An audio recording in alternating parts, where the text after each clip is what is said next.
I don't think the bass coupler works because I've played a bigger organ than, slightly bigger than this, but it's also pump organ, and the bass coupler really, it made like super deep notes. That well, try pushing the, maybe if you push the, there's an actual, where's the lever? There's a lever somewhere. Yeah, there it is right there. See, that's what should do it, but yeah, I don't know. It's probably just moved it too many times. Yeah, I think it used to work, but yeah, I don't think it's. Yeah, I've moved it too many times.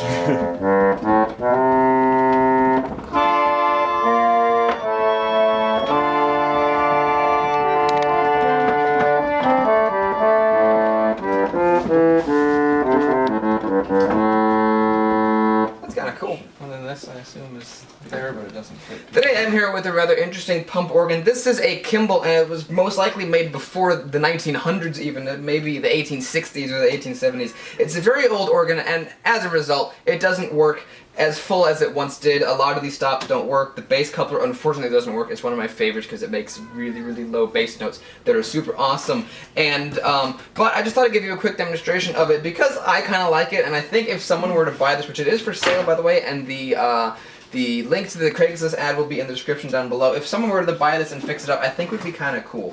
I understand pump organs aren't everything's thing, but I think they're kind of cool. And of course you do have to manually push notes. This is something I do a lot. One of the notes will kind of leak a little bit, and I played one quite a while ago that also did that as well. So let's just play a little bit of Pirates and see what happens.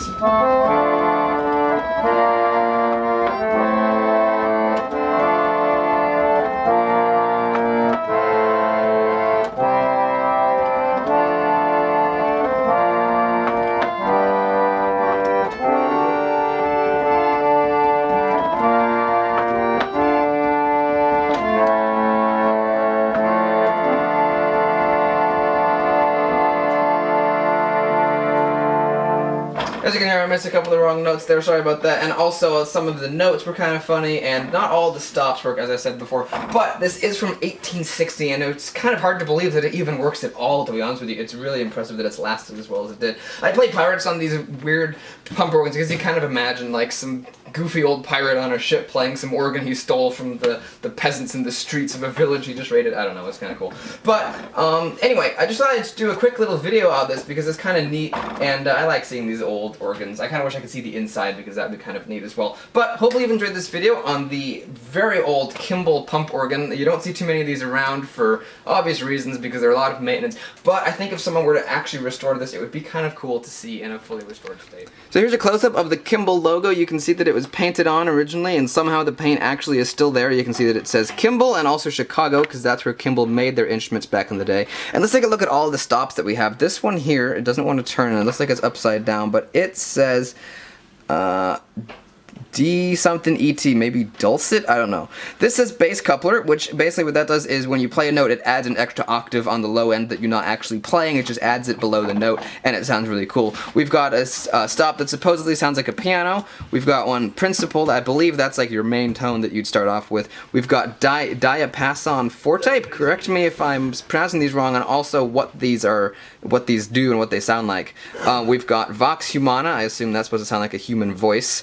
We've got cremona, we've got treble coupler, which adds an extra octave to the high end, and we've got dulcet, so I guess that one down at the end was not dulcet, maybe it's something else, or it's a different dulcet, I don't know. And then this says melodia, and then this says celeste. And as you can see, the font on all these is really old-timey, as you would expect from an organ that was made in before the 1900s, the late 1890s, something like that. And I want to show you a couple other interesting features about that organ as well. One of the things being that it has candle holders on the side. There's one on the other side as well, but the organ's next to a wall, and so it's removed. So as you can see, when this organ was originally made, they wouldn't have had light bulbs, so you would have a candle holder on either side of the organ so you can have light, and then if the music desk was folded up, which is right there, you'd be able to cast light onto your music. One extra thing I wanted to point out is these really neat hand-carved little, I guess they're just carvings down here, and they're really cool. They were obviously originally hand-carved because they didn't really have machines to do all this stuff back in the day. They certainly didn't have CNC machines or anything like they do now. So this was all hand-carved, and it's really, really cool. Let me zoom out a little bit so you can see it a bit better. And it runs all the way down the length of the organ, and there's also little carvings up here that look like a lyre as well, like you'd see like an actual lyre or like a piano's lyre, which is pretty cool. And that is a cat, because there are cats here. And here are the pedals that you'd push. As you can see, someone in the past has really liked to play it because the fabric or rubber or whatever used to be there is all worn off in those spots where your feet would go and push the pedals. And then if you look at the base of the pedal, it actually says W. Kimball Company. So, there you go. A closer look at the Kimball organ. Kind of cool.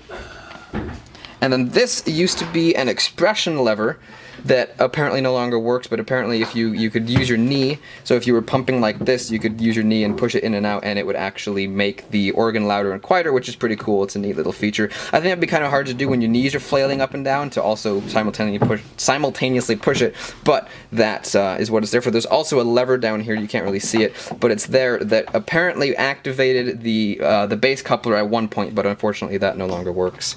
You can see the legs here are also carved as well. They've got these, I don't know what you'd call these, but they flare out a bit and then they go narrow and then they kind of have like a little, I don't know, what would you call that there? Just like a carving on the leg, and it's pretty cool. So once again, a close-up of the ancient Kimball organ. Hopefully you enjoyed it. Let's get it in focus. There we go. Kimball organ. So hopefully you've enjoyed this video on this antique Kimball organ. It's a pretty cool thing. Also, there's a cat down here. Hello, kitty. And it's a really cool thing, and I just kind of like seeing it. It's a really old organ. It's kind of neat to look at what the past used to be like, because this is what people would have bought. Of course, there would have been pianos as well, but this would have been an option too. You could have gone out and said, do I want to go buy a piano or a pump organ? And of course, that's something you can't say anymore because no one makes pump organs that I'm aware of.